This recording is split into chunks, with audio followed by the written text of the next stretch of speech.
तो हेलो दोस्तों, स्वागत है आप सभी का सतीश बिहार स्टडी में। तो आज चल रहा है क्लास 9 का मैथ का सूत्र का क्या है, टेस्ट है। आज देखिए 1 से लेकर 15 तक सूत्र लिखा गया है और बारी बारी से क्या करेंगे, बुलाने का प्रयास करेंगे। एक बाबू को बुलाए हैं, चलिए बाबू इसको आप लिखना चालू करिए। पहला है घनाभ का आयतन क्या होता है, सोच समझ के लिखना है, लिखो। L गुने B गुने H। घनाभ का आयतन होता है बाबू L गुना B गुना H, समझ गया। आगे घनाभ का पृष्ठीय क्षेत्रफल क्या होता है, 2 into LB plus BH plus HL। चलिए बहुत अच्छा। कहता है घनाभ का पृष्ठीय क्षेत्रफल होता है बाबू 2 into LB plus BH plus HL होता है। नेक्स्ट है घनाभ का पार्श्व पृष्ठीय क्षेत्रफल, लिखिए 2 into L प्लस B गुने H। गुणे घनाभ का पार्श्व पृष्ठीय क्षेत्रफल होता है 2 into L प्लस B गुना H। अगला है घन का आयतन क्या होता है, भुजा क्यों। घन का आयतन क्या होता है बाबू, भुजा क्यों होता है। घन का आयतन क्या होता है, भुजा क्यों। अब बताइए घन का पृष्ठीय क्षेत्रफल क्या होता है, 6 गुने भुजा स्क्वायर। घन का पृष्ठीय क्षेत्रफल होता है 6 गुने भुजा स्क्वायर, ठीक है।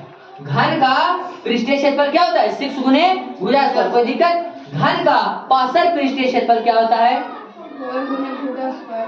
4 गुना भुजा भुजा स्क्वायर। चलिए बहुत अच्छा। अब आइए बेलन, किसमें है ये बेलन, बेलन का आयतन क्या होता है, लिखो पाई R स्क्वायर H। बेलन का आयतन क्या होता है बाबू, पाई R स्क्वायर H, ठीक है। बेलन का वक्र पृष्ठीय क्षेत्रफल 2 पाई R H। बेलन का वक्र पृष्ठीय क्षेत्रफल क्या होता है, बेलन का वक्र 2 पाई R H। अगला क्या है बेलन का कुल पृष्ठीय क्षेत्रफल 2 pi R into H plus R। देखिए बेलन का कुल पृष्ठीय क्षेत्रफल जो लिखी ना, बेलन का जो कुल पृष्ठीय क्षेत्रफल लिखी, लाइए कैसे आता है जो देखो, ठीक है। ये जो पृष्ठीय क्षेत्रफल कैसे आया देखो। ये सबसे पहले बाबू क्या बनाइए, एक बेलन बनाइए। क्या बनाइए, बेलन बना दिए, बन गया बेलन, बन गया। अब देखिए बेलन का वक्र पृष्ठीय क्षेत्रफल क्या लिखी है, तो 2 पाई R H, सही है। बेलन का क्या है वक्र पृष्ठीय क्षेत्रफल, लेकिन ये दो को क्या है, तो बेलन का वक्र है, लेकिन नीचे और ऊपर क्या है, दो को वृत्त है, क्या है, दो को वृत्त है। तब वृत्त का क्षेत्रफल क्या निकलते हैं हम सब, पाई आर स्क्वायर निकलते हैं। क्या निकलते हैं, पाई आर स्क्वायर।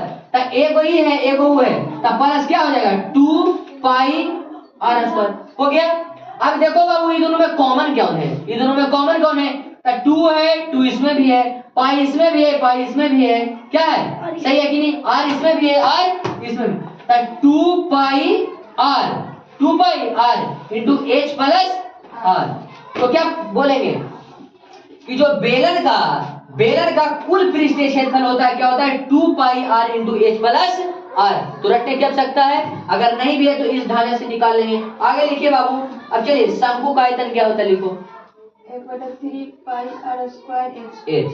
शंकु का आयतन क्या हुआ, शंकु का आयतन क्या होता है 1/3 पाई R स्क्वायर क्या होता है R स्क्वायर H होता है। आगे चलिए शंकु का वक्र पृष्ठीय क्षेत्रफल क्या होता है, पाई RL। शंकु का क्या होता है, शंकु का वक्र पृष्ठीय क्षेत्रफल क्या होता है पाई आर एल। चलिए शंकु का कुल पृष्ठीय क्षेत्रफल क्या होता है, पाई R into L plus R। देखो फिर लिखिए शंकु का क्या गया, शंकु का कुल पृष्ठीय क्षेत्रफल। तब फिर समझने का प्रयास करते हैं, जो समझने का है वो समझिए कि कैसे कॉन्सेप्ट कहां से आता है। देखो ये कहां से समझते हैं, लाओ ये क्या पढ़ते हैं। देखो शंकु आप लोग जानते होंगे, आपके घर में सबके छोटा छोटा बच्चा के सबके बर्थडे होता है ना जी, बर्थडे होता है कि नहीं, यस सर। तो बर्थडे होता है तो जोकर की टोपी लाता है कि नहीं, जोकर की टोपी लाता है। तो देखो ये क्या है शंकु, शंकु है ना। अब देखो शंकु में होता है, शंकु का वक्र पृष्ठीय क्षेत्रफल क्या होता है, तो पाई आर एल होता है। क्या होता है शंकु का वक्र पृष्ठीय क्षेत्रफल क्या होता है पाई आर एल। लेकिन एरा में क्या गो वृत्त है, ए गो वृत्त है, क्या तब वृत्त का क्षेत्रफल क्या बताए, पाई आर स्क्वायर है सर। तो उसमें 2 को था तो 2 को लिखे, एरा में 1 नहीं लिखे, तो एक क्या सुपर आता है, देखो लिखेंगे नहीं लिखेंगे, तो क्या होता है पाई आर एल, क्या वक्र हो गया, और वृत्त का क्षेत्रफल क्या होता है पाई आर स्क्वायर। तब देखो कॉमन इन दोनों में कौन है, पाई आर, तब पाई आर दे दिए बाबू। अब क्या हो गया, बच कौन गया, एल प्लस आर।